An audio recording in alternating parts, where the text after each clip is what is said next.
Hvað segir þið, ungu peyjanir hann á miðunni, hreinlega áttu hinna boltana hann og þú setur 2, Arnór 1, þú lítur á allsæll. Já, ég mjög ánægður með að setja 2, það ekki oft sem að gera það, en vonandi byrjaði maður bara á því núna. Þú búinn að vera að fá að spila mikið undirbúningstímabilinu, Soran greinilega treystir ykkur og þér hann á miðunni.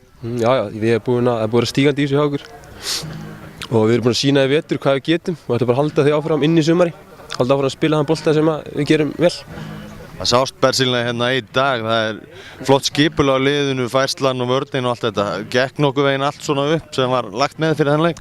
Já, við erum bara betur en við byggumst við. Þetta bara small allt saman, við alveg átum að á miðunni.